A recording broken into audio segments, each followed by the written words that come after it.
Welcome, my friends. I have a treat for you today. I know that you all love decorating tips, especially when they are intentionally aligned with the seasons and the elements, right? And in this case, the holiday seasons. But before I jump into that, I want to share with you that my annual membership, Seasonal Planning with the Five Elements, is still open for enrollment. If you love learning more about the elements, you want to set goals for yourself and actually see them through or see them come to fruition, then this might be a great community for you. In it, I share decorating tips and at home rituals to help you align your home so that it aligns with the life you want to be living. So many people set their goals and wishes in January, and then they just sort of let life happen, right? And they throw up their arms and say, okay, maybe next year. With seasonal planning, you're coming back to your dreams and your goals all year long. We meet once every quarter for a live workshop where you'll learn how to make adjustments to your home. Together, we take a look at what we're working towards and we take pause for reflection. We ensure that we're giving ourselves room to make pivots if that's necessary. We practice a lot of self care, a lot of self love, because this is a way to not only keep coming back to your goals, but it's a way to keep coming back to yourself. When we feel like our own cup is full, we start aligning with the life we want to be living. So, this is a really amazing opportunity to take the practices that you read about in Room for Home and start applying them in community with other like minded women and with me as a source of support. I am keeping enrollment open for just $97, okay? In 2026, the price is going up, but I want you to join me now because our next live call will be in December, where we will be discussing the winter and the water element. We're going to talk about how to prepare for the new year, but also create more sacred space for us at home. The winter season asks us to turn inward and take this time to self-reflect. And so this is the time to nest in at home. And so there's going to be a lot of support and guidance on guidance on ways to do just that. So you can ease into your new year grounded and ready for what's next. But if you join us now, you're going to receive everything we've already worked towards, and that includes the earth and metal workshops. I have been giving them tons of resources like self-date ideas. I provide you with a 90-day self-care calendar, fall maintenance and decluttering checklists. We added a bonus Q&A session that it was an amazing conversation just a few weeks ago. And if you don't know whether you'd be able to join us live, or maybe you don't want to, some people prefer not to attend things live. Everything is recorded and provided to you for your own quiet comfort and enjoyment at home. This is a really great way to come back to yourself, not just seasonally. We actually look at the cyclical cycles of the lunisolar calendar, and just it's almost like every 2 weeks we're making seasonal shifts. We look at the moon phases and we work with those. So this isn't just a quarterly practice. This is week by week guidance and support. And you can join me for $97. This is a very, very affordable investment for you to perhaps see some really incredible manifestations come into your life just through the power of coming back to yourself more seasonally, more often. Okay? So let's jump into today's topic. We are moving into holiday seasons, right? And because of that, our dining rooms tend to get a little more attention than usual. You might be pulling out all your good dishes, right? Setting your table for guests and finally uncovering those chairs that have been doubling as clothes racks, maybe if you're folding laundry at the dining room table. But today, I don't want to just focus on holiday hosting. I want to reframe how we think about the dining room, not just as a space for holiday hosting, like I said, but as a space of ritual and everyday nourishment. So, this is for whether you have a formal dining room or just a cozy corner or an eat in kitchen. I hope that this episode helps you reconnect to that space as both sacred and practical, one that can support your energy, support digestion, spark creativity, and offer more connection.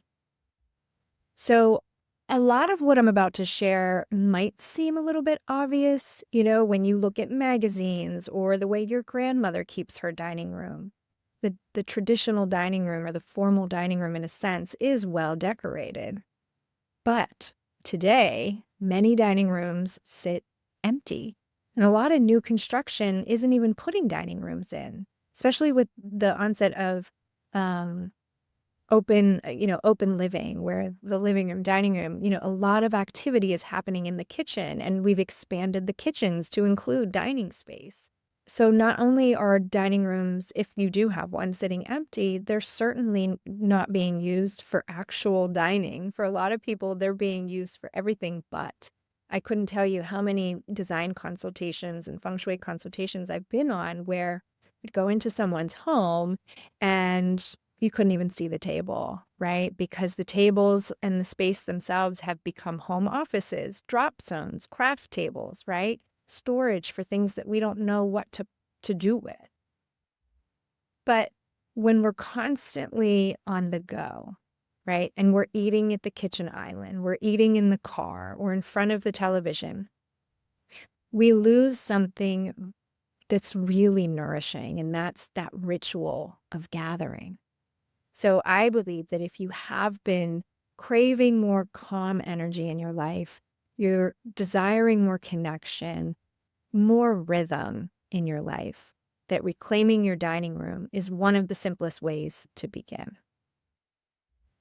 In my book, Room for Home, I talk about tiny rituals, right? These are small intentional acts that reconnect us to ourselves and to our spaces. So the small ritual of just setting the table, lighting a few candles, just simply slowing down, it isn't just an aesthetic, right? Oh, there's a lot of, if you go on Pinterest, like slow living is like this trendy aesthetic. It's deeper than that. It's very energetic. Those small rituals, they signal to your nervous system that, hey, it's okay to relax now. You've had a busy, hectic day. Come here. Come sit. Come be present. When you're relaxed, your body digests more efficiently, conversations are more connected and flowing, and even your presence with your people, it deepens, right? For me, I have two almost preteens. So dinner in the dining room gives us 30 to 45 minutes of just real, authentic connection, right? No screens at the table, no TV is on in my home. There's no friends texting, no distractions, there's no rushing. In the summer, there is sometimes rushing because thank God the kids still want to like go outside and be with their friends. I'm very grateful for that. I'll take that in today's world. But, just us landing here together at the end of the day is so nourishing, right? Like food itself or mindful eating is nourishing, but so is connection with the people you love. That also nourishes your soul, not just your body. So if you rarely use your dining room, you can start really small. Maybe just eat there once or twice a week, right? Maybe it's just a Sunday dinner ritual with you and your partner or you and your family, right? Or it could just be a mindful breakfast on the weekends. And create a ritual around it, right? Light a few candles, use placemats, invest in cloth napkins, play a little gentle music, right? If you don't pray, maybe just taking a deep breath before you eat, right? Just a pause. because even if you have a formal dining room, it's not about being formal. It's just about being present. If your dining room doubles as your workspace, mine actually does. I'm sitting here recording this from the dining room. If you're watching on YouTube, my office is actually back in that little cubbyhole back there. But this is where it feels good. I work primarily from a laptop, so I don't have like a big desktop computer or anything. And the lighting is good in here. This space just feels good. It's decorated nicely. I enjoy this space. So I actually bring my work into the dining room most days. I have been thinking about redoing the home office. What I don't love about it is it's, again, with these modern homes, it's open concept living. So there's no doors on the office space. That was actually meant to be either an office or a formal dining room. And this space that I'm in back here is more of a smaller space for a dining room. So it was kind of like a bonus room that you could choose what to do with. And right now it's sort of an office, like there's a desk and a chair in there, but I don't ever sit in there. I just cannot stand the light. Um, Whatever. It's just not decorated. And I'm debating if I want to or if I'm okay here. Like I enjoy it here. So regardless, if you're using I digress. If you're using your dining room as an office, um, when your workday ends, you clear the table, you reset it for dinner. And it's just that little small act of transition that shifts the energy from doing, busy, active to more passive being energy, right? It tells your home and your body that work is complete and nourishment, connection, relaxation, that begins. So let's talk about decorating a little bit here. The dining room naturally connects to both wood and earth elements.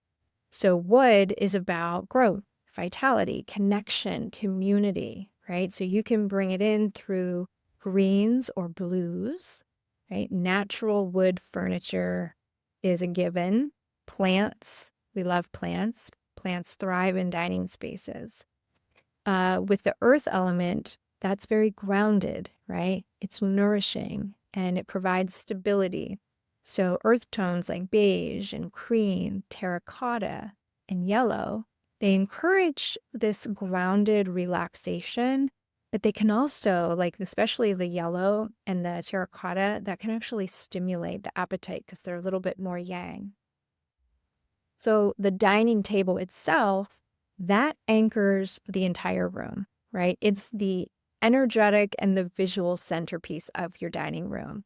Ideally, you want it to be proportional to the room's scale. You don't want it so large that it's, difficult to get around the chairs and other furniture pieces.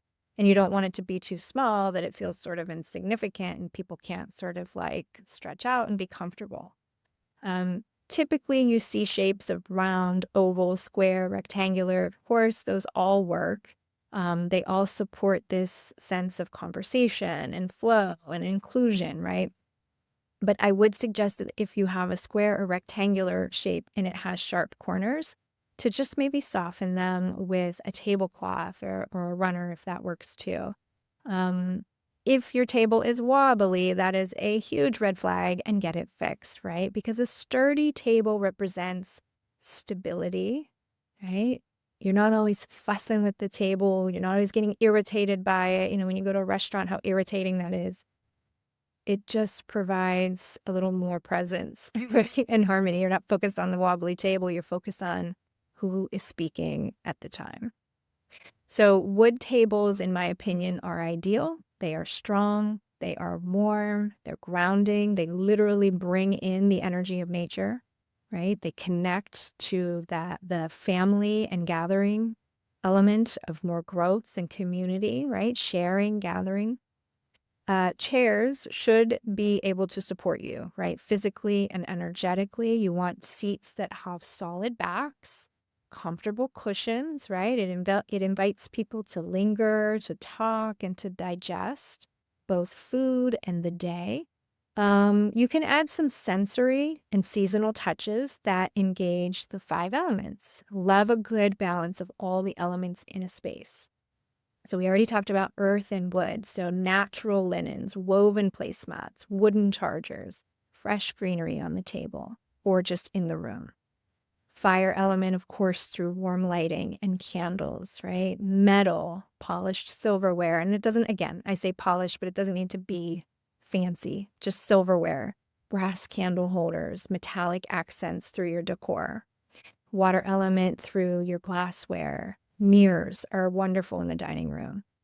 Any reflective finishes that help circulate energy and stimulate conversation, right?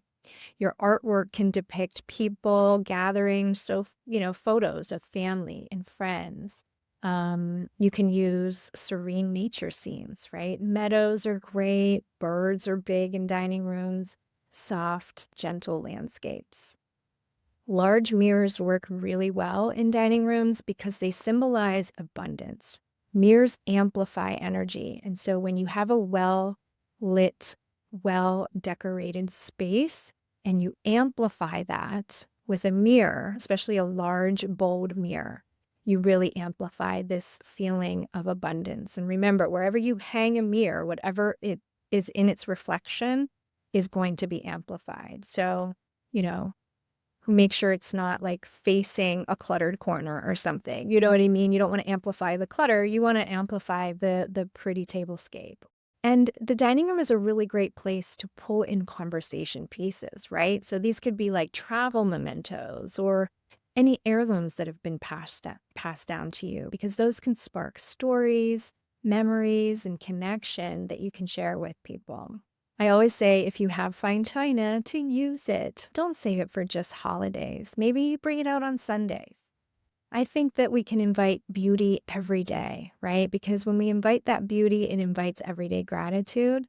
And if your plates are chipped or worn, just replace them, right? Just that little small upgrade of replacing outdated plates that, or you just don't like them, or they're cracked or they're chipped, right? It subconsciously tells you that you and your family are worth good things now.